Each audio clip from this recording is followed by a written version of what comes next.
are spoiled, and we kind of frown on 2 losses, but it's a very good record to date. You're right, Jeff. 6-2 is a good record. Naturally, everybody likes to be undefeated, but unfortunately, everybody can't be undefeated. But we're real pleased with the record that we have at this particular point in time. At the midpoint of the season, through the first half, when we were 4-1. We knew that we had 5 tough opponents. In fact, we talked about that on the show earlier, and so we still have a couple remaining here. So 6-2 at this point is a good record. We just like to be able to finish that out with 2 more victories. Okay, Coach, again, it's hard to lose, but you've lost to 2 quality football teams. Caldwell's record's 7-1, and Barnesville's is 8-0. And with a couple of breaks in both games, you could be 8-0 sitting here. And it's always just a little bit easier to swallow that loss when you know that it's been to a quality opponent. I think we learned a lot about our football team Friday night, Coach. You take away 2 big plays and by Barnesville, and we play them pretty even. Take away a couple of our mistakes, and we beat Barnesville. We have basically the first thing I think we've learned, we have a very good 6-2 football team. Don't you agree? There's no doubt about that. As far as Friday's game with Barnesville, you're right. In fact, both of our losses come to quality football teams in Caldwell and Barnesville, but we knew going in that Barnesville was going to be extremely difficult because they had a lot of people returning from last year. I think they returned like 19 or 20 people from last year. A lot of starters. They had a lot of kids that had been playing for 3 and 4 years. A lot of experienced personnel in there. But they're a quality football team, and as you say, 8-0 at this point. We were pleased with the way our kids played Friday night against Barnesville. Naturally, we'd like to have won, but we felt the kids gave an extremely superior effort at all times. They never gave up even when they were down. In fact, came back, and after being down 13-0 going in at halftime, came back and put together a drive to score in the second half and get right back in the ball game. So we're real pleased that the kids did give an all-out effort and gave 100% all the time. Coach, you mentioned that after being down 13-0, most teams, the way we played the first half, played them pretty even. Giving up that touchdown with just seconds to go in the first half, that could crush a lot of teams.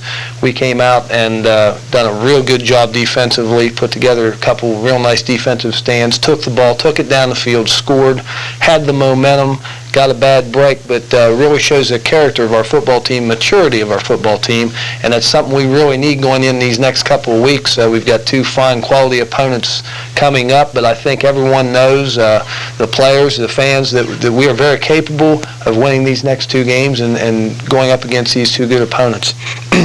Coach, at 6-2, the PVC is still ours to take at least a share of the title if we win out. The OVAC title is still there to take, and there's still an outside shot at the playoff berth. So far, this season has been quite successful, wouldn't you think? Well, yes, Jeff, I have to agree with you. And, a lot of people look at, with 2 losses, think that you're out of everything in terms of championships. But as you mentioned, we still have a shot to maybe finish in a 3-way tie for the PVC. We have a shot of possibly winning the OVAC, depending on what we do in the last 2 games. And there's still that outside remote possibility of a postseason playoff berth, although we felt we needed 3 wins to finish it up in order to have a real good shot at getting in there. But you never know. Stranger things have happened, and you don't know what teams are going to do, and we don't know yet at this particular point in time exactly how things stand for this week. But there's still that outside possibility. So, again, like we talked in earlier shows, we can't worry about that. We can't worry about championships. We just have to do what we have to do, and that is concentrate our efforts on Frontier this week. Okay, Coach, just one last question here and finish up on the Barnesville game. Will the loss, Coach, have a big effect? I think it's really back-breaking when you lose like we did. We had the momentum, and then that 78-yard run, it kind of really kind of just snaps you. Do you think it'll have a big effect on us this week going into Frontier? I don't really think so, Jeff. In fact, I know our kids didn't feel good about, neither did the coaching staff, about losing against Barnesville because we worked real hard and prepared real hard for a victory. But I think even though it was tough to take, I think our kids realized the fact that they can hang in there and play with the best of them. And we knew, as I mentioned earlier, that Barnesville was going to be one of the best teams we play all year. And I think that's not going to be a cause a letdown on our kids' part because they know they executed and they know that within a few plays it could have been a different outcome. In fact, as you mentioned there earlier, I looked at 3 plays offensively on their part that hurt us. The 2 passes in the first half.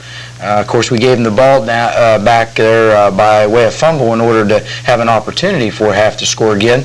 But the 2 passes and the big run in the second half were the 3 plays offensively that really broke our back. And other than that, it wasn't like they ran all over us and we had a hard time stopping them.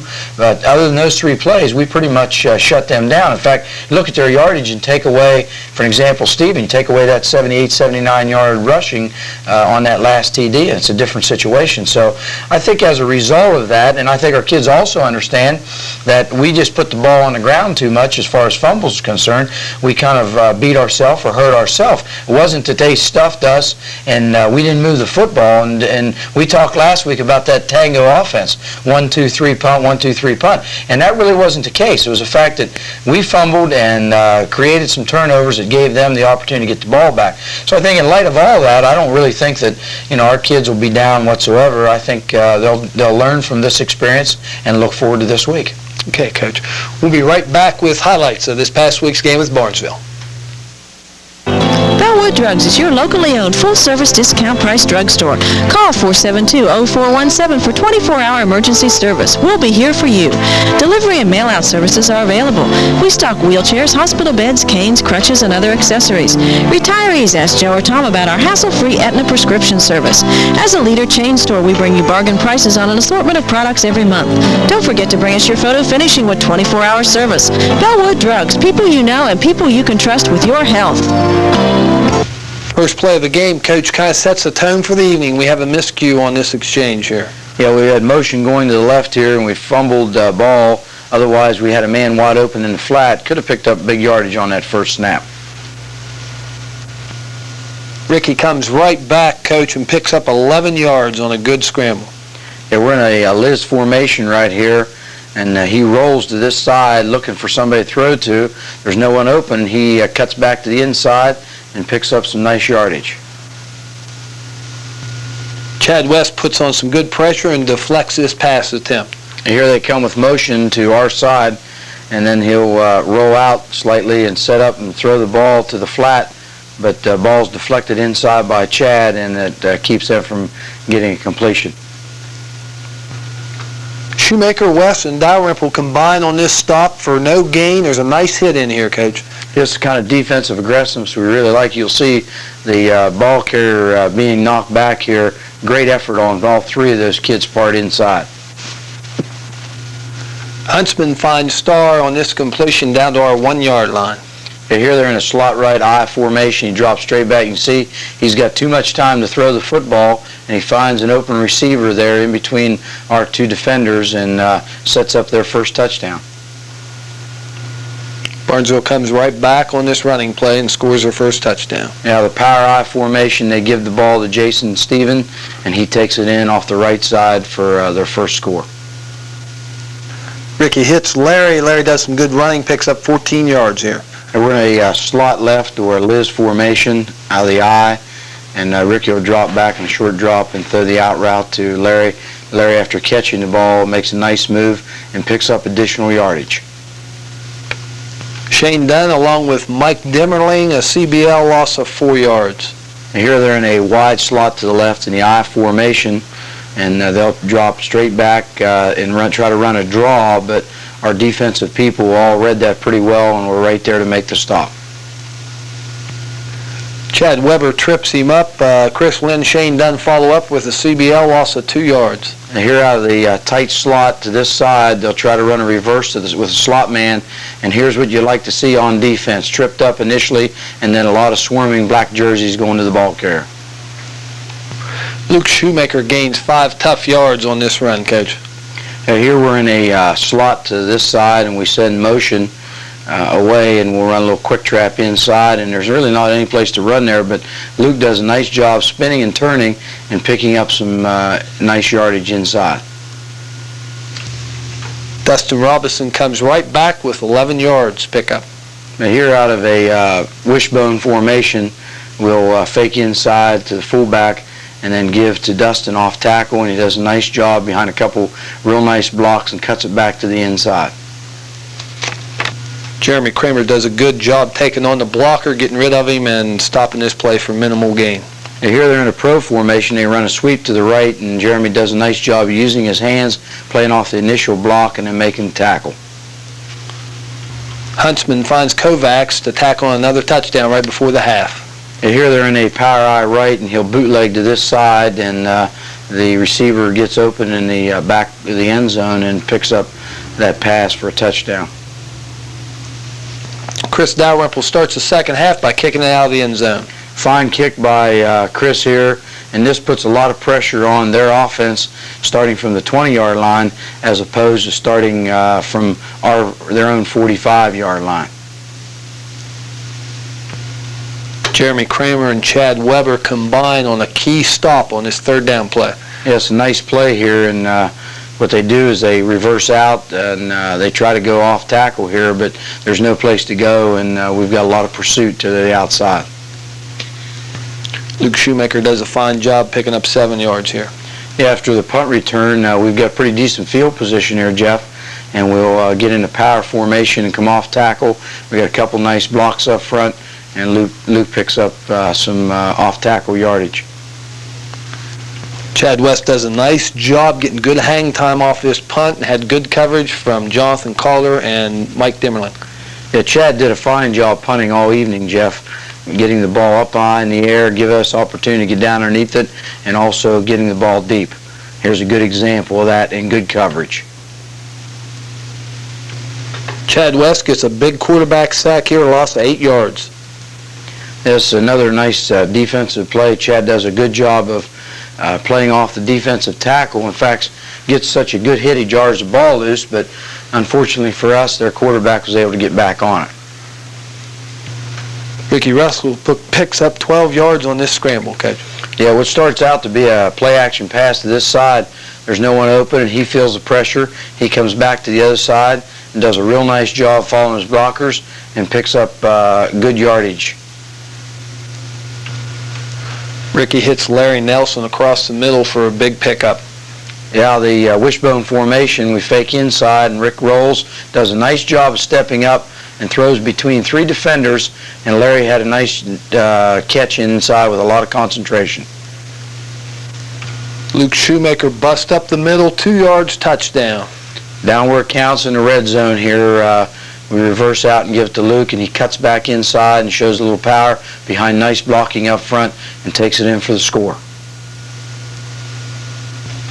Big fourth down play here, Coach. Shane Dunn does a nice job putting pressure on. Rick Russell does a nice job on pass coverage. Yeah, here Shane does a good job spinning out. We've got a couple other people coming, putting pressure, and Ricky comes over and dives at the last minute to knock the ball loose.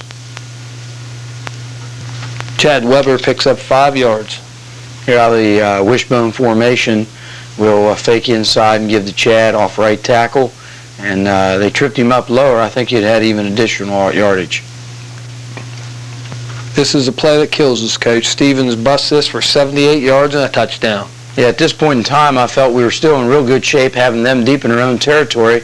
They run the option, they pitch the ball. He's got great speed, and we did not do what we were supposed to do to the outside, and he takes it down the sidelines. And as you say, this was kind of the backbreaker for us. Chris Lynn comes right back and returns this kickoff 50 yards. This just shows you, Jeff, that our kids just don't know the word quit, and they come right back, and Chris does a nice job of backing up, catching the ball, and he comes up, and you watch, he'll get hit from behind and knock forward, keeps his balance, and is probably one block away from maybe breaking it, possibly all the way for a touch. Calder, West, and Kramer combine on this big fourth down stop. Yeah, here after turning the ball back over to them is one of those things where I think we might just let them get down and take it in and score again, but our defense holds and stays strong again. We'll be right back with this week's guest, defensive coordinator C.L. Straw. At SCS Sales, friendly service and customer satisfaction is our goal. We give tune-ups and engine diagnosis done with Bear Automotive Analysis Systems. Our vast automotive knowledge gives you the best in service for your transmissions, air conditioning, brakes, and brake drums. Get complete engine service with valve jobs, cam and bearing installation, and complete engine overhauls. We also pressure check and Magnaflux heads. We stock interstate batteries and specialize in refacing rotors, clutch replacement, and oil changes. For all your automotive needs, call STS Sales. We're here with defensive coordinator C.L. Straw. Coach, just have to ask you a first question. Were you pleased with the defensive performance this past week against Barnesville? Oh yeah, overall we were pleased because of the effort, but it's always disappointing when you score, Yeah. But overall, yeah, we were very pleased. The kids worked hard, put forth a nice effort. Okay, you take away the couple big plays they had, we pretty much shut them down. Don't you feel? More like 4 plays as I see it. 4 plays? Okay, Coach. You put in a lot of extra time this past week preparing for Barnesville. We've talked on and off, and I know big games, you guys always kind of crank it up a notch. Are you putting forth the same effort this week for Frontier? Oh, I think so. We're going to have to. They're a good football team, and we can't take them easy. Have to work just as hard. Okay, Coach. You two guys here been together for a long time, on and off a couple of times. You took a little siesta on us. Sabbatical, yeah. Sabbatical. But you guys seem to have an agreement that whichever one finally decides to call it quits, you're both getting out, or are you guys just going to do it till you're too old to do it, or what? Well, I'm having fun right now. Okay. As long as I'm having fun, I'll still be there. Okay. Does Frontier pose any different type problems for us defensively than any of the other teams that we've faced so far? Well, yes and no. It's pretty much the same thing. We're not going to make very many changes defensively, and they're the same type of ball team. They don't appear to be quite as strong as Barnesville, but they do the same type of things. Throwing the ball worries us, obviously.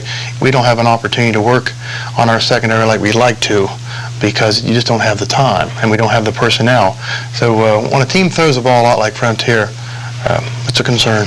Okay. During the games, as I mentioned, your defense coordinator, you have the headsets on, and you're calling defenses, but you're talking a lot to the guys up in the press box. What are you looking for when you talk to them, and what areas are they looking at? Well, the first thing I like for them to let me know is what the offensive formation is. I got one of the worst seats in the house, and I can't see what's going on. So if they give me the offensive set, then I look and see if we're lined up properly. So that's the first thing I look for. Then they'll let me know. I can't see it all either. They'll let me know on specific things what certain guys are doing on certain plays, that type of thing. Basically, they watch the interior line. Okay. Help me out there. Coach, well, I want to thank you for coming out and being with us this evening. Good luck against Frontier Friday. Thank you very much. We'll be right back with Jay's thoughts on the Frontier Cougars. Have you driven a Ford lately? Knowlton's is your locally owned Ford Mercury dealership, and it's run by people you know and trust to give you the best in customer satisfaction. Knowlton's is also your local HomeLight dealer with a full line of HomeLight products. The 93 model cars and trucks will be in soon, and Knowlton's has a deal that's just right for you. All the folks at Knowlton Ford Mercury wish the Woodsfield Redskins the best in the 92 season.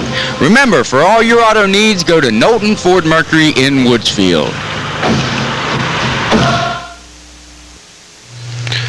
Coach, Frontier has waited 8 long weeks for this game, and they've managed a 6-2 record so far. Do you think they'll be ready this week, Coach? There's no doubt about that, Jeff, and you're exactly right.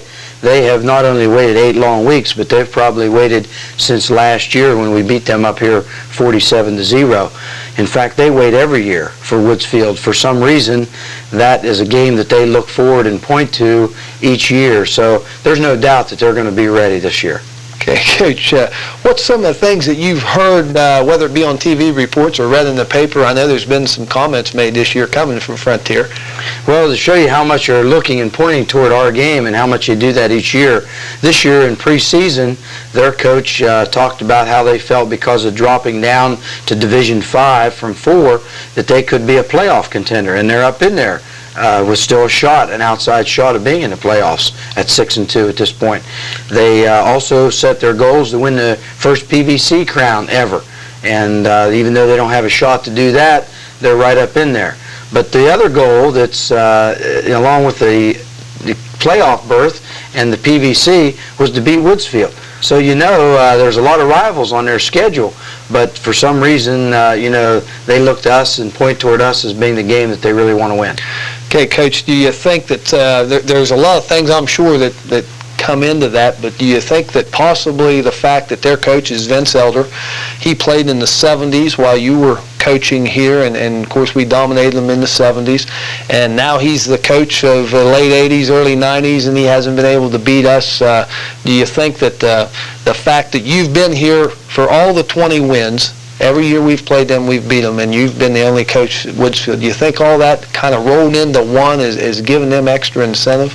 No, I think so. The fact that, as you mentioned, Coach Elder played there, and when he played, they had a real good football team. In fact, they were 8-2 his senior year, and one of those losses was to us. And the fact that you mentioned that in the 20-year span that we've played them, we've been victorious each of those years. And anytime anyone has that type of domination, naturally, the other team is looking to break that string. Coach, you mentioned that year he was 8-2, or they were 8-2 when he played. If memory serves me right, we started that year 1-4, and the only victory we had was over Frontier. Is that right? Right. We started out real slow that year and came on real strong in the second half, and I think that win over them when they had a good football team that year helped us to kind of get things going for the second half. Yeah, we turned around 5-4 that year, I believe. Right.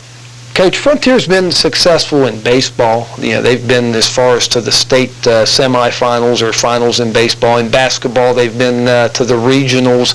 They've had great athletes down there. A lot of people talk, they can't figure out. And, do you have any answers to why they don't have a good football program? Well, you're right, Jeff. They do have a lot of fine athletes down there, and they always seem to be real big as far as size is concerned. And they have been successful in basketball, and they've been very successful in baseball. I think one of the things as far as football is concerned is the fact that they have not sometimes been able to get some of the same kids that play basketball and baseball out for the football team, and thus are losing a lot of good athletes there. But I think another problem is with their program of the past years is they've had a change in coaches and coaching staffs over the years, and they haven't been able to get any consistency in their coaching staff. But the staff they have now has been pretty much intact for a few years, and I think they're starting to get that, so I think that's why you're seeing a change in their winning ways. Okay. Coach, who's Frontier played this year, and how have they done against them? Well, Jeff, to date, as we said, they're 6-2, a fine record, one of their best starts in the history of the school, probably the best start other than that 8-2 year. They started off with a win against St. Mary's, 17-14, and they won that game on a pass play. On the last play of the game, as time expired, they completed a pass and won 17-14. The next week, they defeated Williamstown 14-8, another close ball game. The third week, they beat Fisher Catholic, who has a fine team this year, 14-10. And their first loss of the year was to Barnesville, 21-0. In fact, that's the only team that had shut them out. And then they came back with a win against Shenandoah, 25-12. Then they defeated Fort Fry, 17-10. They lost their second game of the year to Caldwell, 35-12. And I might point out, in that game, Jeff, they had Caldwell down 21-7 at halftime. Caldwell had to come back to defeat them in the second half with a real strong effort in the second half. And then they won last week against a good Waterford team, 28-8. So overall, they're 6-2, and they've beaten some quality opponents. Coach, I think when we were putting the scores on there, we got them backwards. We got the 12 on the Caldwell game. It must have been 35-21 because you said it was 21 at halftime. You're right, Jeff. It was 35-12. We'll have to get on the guys that line this board up. Coach, they've got pretty decent size, don't they? Yes, they do. In fact, I mentioned they always seem to be big, and you'll notice when we talk about the offense that they're pretty big all the way through, really. Okay, Coach, what do you expect from them offensively, and who's their personnel? Well, offensively, they run out of several sets, but three of the favorite formations they'll run out of will be the slot I, the power I, and the pro I. I have drawn up here the slot I, which is similar to our slot I, the Rip and Liz, where they keep the slot man in close to the tackle. They'll have a I backfield most of the time. And some of the people you can look for here, some of their skill positions. Chris Hurst is a junior. He's our quarterback, 6'1", 157. number 11. He's a left-hander, and he can throw the football, and he can also run the football. He's one of those good athletes we're talking about.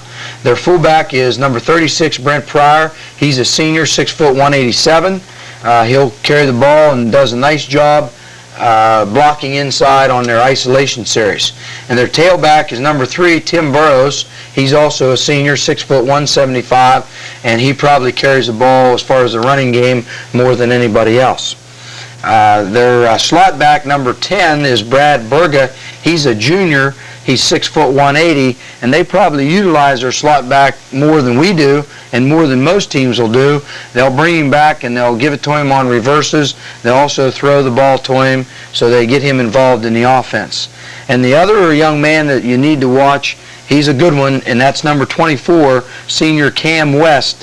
He's 5'10", 150, not real big, but he's probably as fine a receiver as there is in the Valley, and he has probably most of the receptions that they have and does an excellent job of getting open and also catching the football. Okay, Coach, playing them at home, it just makes it just a little bit tougher to go down there on the road, doesn't it? It sure does. Naturally, you always like to play at home, but we can't play every game at home, but it's tough to get down there and play. I'm sure that that's going to be an extra added incentive for them. Okay, Coach, defensively, what do you think we'll see? Defensively, we're back to looking what we saw last week, a 4-4 defense. That's their basic defense, but they will jump into a 5-man front occasionally, and we're liable to also see a 6-man front. In fact, with this 4 defense, the way they play it, sometimes these linebackers will step up on the outside of the defensive ends, and it'll appear to be a 6. But they, as we said, offensively, they have a good size on the offensive line.